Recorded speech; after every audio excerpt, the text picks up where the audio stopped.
If you look at old footage of Vietnam, you'll see the doors of the Huey wide open, and most often a soldier tightly holding onto a machine gun. They looked calm and collected, but you can see in their eyes that these men had been through the horrors of war. Today you're going to see just how dangerous their job in Vietnam really was, and why they still had to do it no matter what.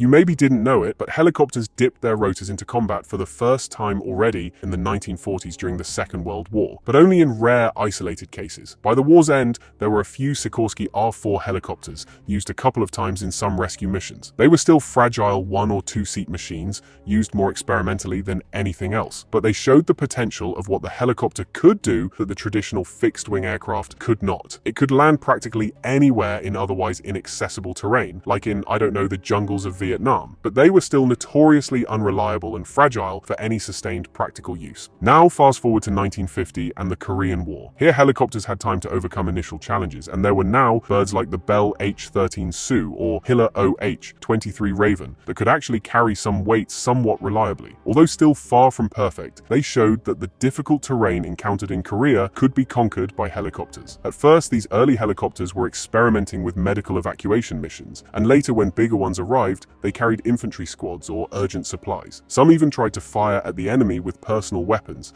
and helicopters proved quite promising. But it was also realized how extremely vulnerable to enemy fire they were. Just rifle rounds coming from the ground could hit something important, sever a fuel, hydraulic, or oil line, and bring the helicopter crashing down.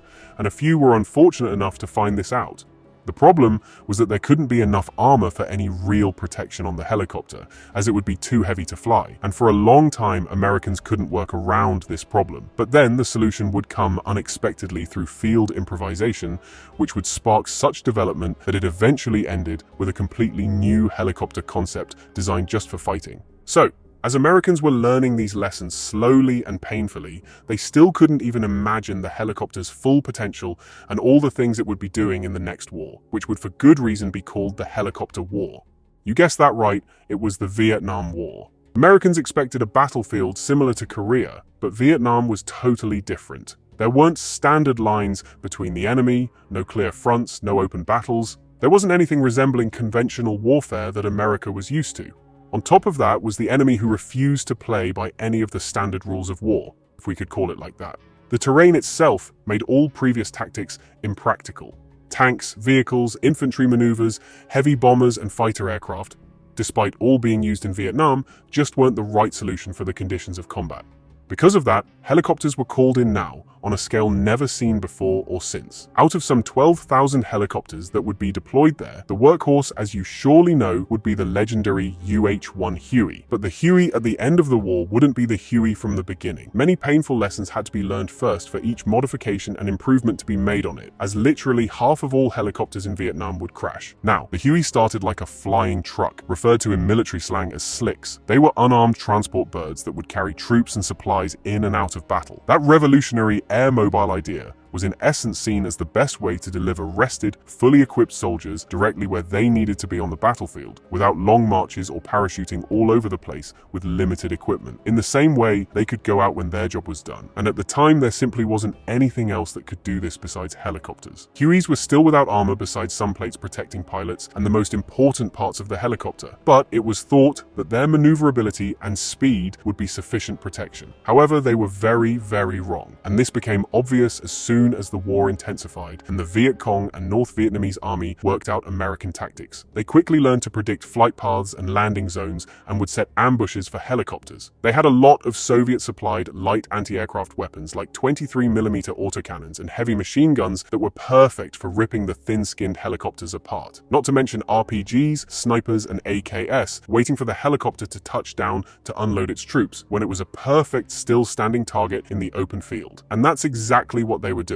Helicopters became the lifeline of the American forces, delivering everything from supplies and equipment to soldiers, and because of that, they logically became prime targets. They were being shot down at an alarming rate, and something had to be done fast. But the army wasn't coming up with the solution, so soldiers got creative and came up with the solution themselves. Now at first, Huey helicopters were crewed by pilot, co-pilot, and a crew chief riding in the back. So the first thing they tried out was to fire from their personal weapons to suppress the enemy. And logically, this led to a machine gun being introduced to the helicopter for the first time. Soldiers would take off the doors from Hueys, as they didn't help with anything anyway, and strap the crew chief, usually with the M60. He would then be firing from his lap during approach and takeoffs, either returning fire or firing on suspected enemy positions. This immediately proved to be a quite promising solution, and crew chiefs began mounting M60s on improvised pintle mounts or bungee cords, so they'd have better stability and a wide arc of fire. This quickly spread through helicopter crews, but then there was still a problem because the crew chief could only cover one side of the helicopter. That's when the fourth member of the crew was introduced, the dedicated door gunner, also called the shotgun rider. He would cover the opposite side with an additional machine gun, and now give the Hueys desperately needed active protection. However, their job would become one of the most dangerous in the war, even more than the frontline infantry, believe it or not. This concept quickly spread, at first improvised in the field,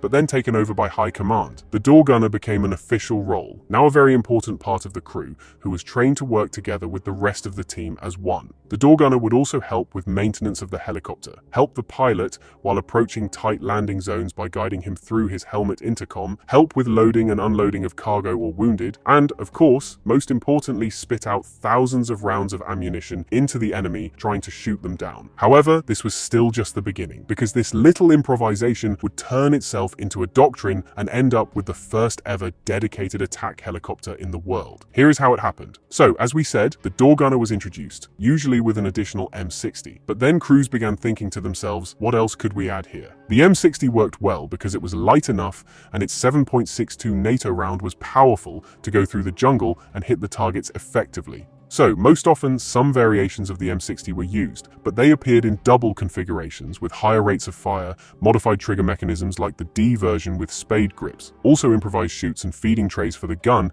and better mounting platforms. Gunners would connect several ammo belts into one long belt of 2,000 or 3,000 rounds, and pack that in a big box between their legs, so they'd have those long, sustained bursts for suppressive fire. But then came other weapons as well, like 6-barrel M134 miniguns, which fired up to 6,000 rounds per minute, or grenade launchers, even 50 cal machine guns, although they were quite heavy for the helicopters. But they didn't stop there.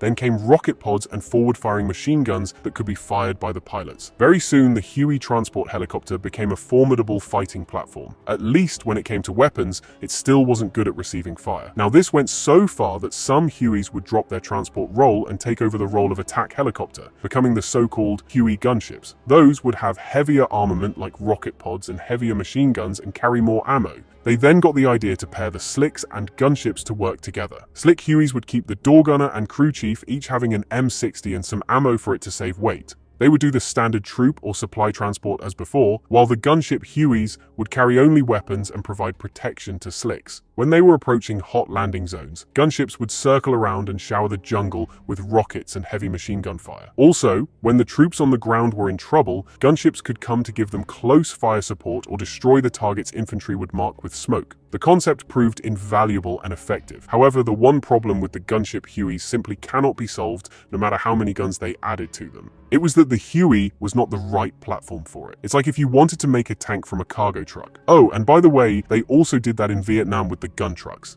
But that's another topic. The Huey was never made to be directly in the fight and to receive hits, and also the added weight of the weapons made it slower and burned more fuel, so the range was shorter than the Slicks, and they couldn't keep up with them once they dropped their squads or cargo. But before the solution that shocked the whole world came, let's first say how bad it was for the gunners actually. It wasn't just exciting, riding on the helicopter and shooting targets on the ground and screaming "Hoo-ah!" with unfortunate songs playing in the background. Like in the movies. It was terrifying, it was extremely dangerous, and you're now going to see why. Let's start with the most obvious thing that might concern someone riding halfway out of the helicopter through the open door. Did they ever fall out? Well, the short answer is yes. Some survived the fall, some did not, but most of them used the so-called monkey harness, tying them to the helicopter. This didn't prevent them from falling out, but from dying if they did fall out. There were a couple of anecdotes told by veterans when a gunner fell out of the helicopter during a sharp evasive maneuver and dangled outside until someone pulled him back in. It surely wasn't a funny thing to happen to you. However, it wasn't falling out the door gunners feared the most.